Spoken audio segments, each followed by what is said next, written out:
Eperoué et Guezé. Je me suis arrêté dans une maison.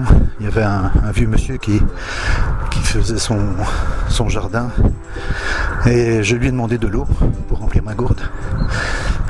Et donc il a appelé sa femme. Il voyait que j'étais chargé, donc il m'a demandé et vous allez où comme ça? Alors je lui ai dit que je faisais un tour du monde à pied. Alors bon voilà, c'était cocasse parce que dans un premier temps bien sûr il pensait que je rigolais, mais il a vu que j'étais sérieux.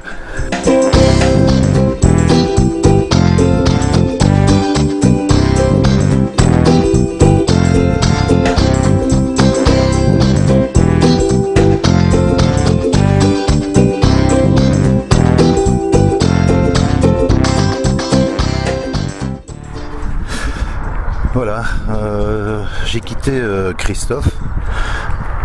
Enfin, il était plus là quand je me suis levé, mais j'ai eu l'agréable surprise de découvrir sur la petite table, juste à la sortie du studio, sur la terrasse, un plateau avec une machine pour faire du café, le café, du lait, des gaufres au sucre, au chocolat.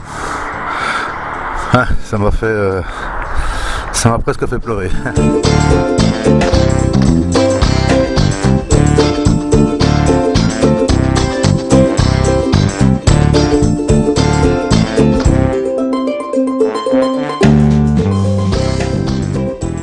Alors voilà, je suis dans une des chambres du centre d'accueil de la ferme de Vévy-Ouéron, sur les hauteurs de Namur, à Ouépion exactement.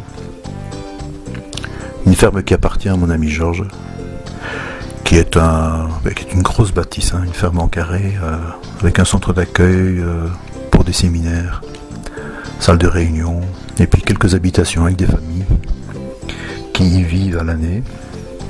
Il y a un restaurant, il y a une épicerie, il y a une boulangerie, enfin, il y a tout ça, c'est vraiment très très bien organisé et très accueillant. Voilà, pour le moment, je suis dans ma chambre, je suis en train de lire les premières pages d'un bouquin, Saint-Jacques de Compostelle, Marcher pour apprendre à aimer, Gérard Trèves, Le pèlerin tortue. C'est pas mal. Bon, j'aurais pas fini avant de partir demain, mais ce que j'ai déjà lu jusqu'à présent me plaît.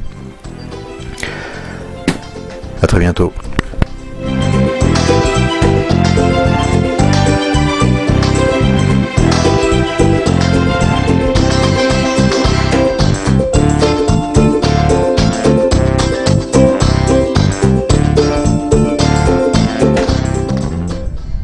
12 avril. Voilà, ça fait maintenant une semaine que j'ai quitté la Grande Place de Bruxelles. Et donc, je vais tirer un premier petit bilan. Bon, d'abord, le fait de voyager seul. On peut facilement rentrer en contact avec les gens. Mon voyage se passe tel que je l'avais imaginé au préalable.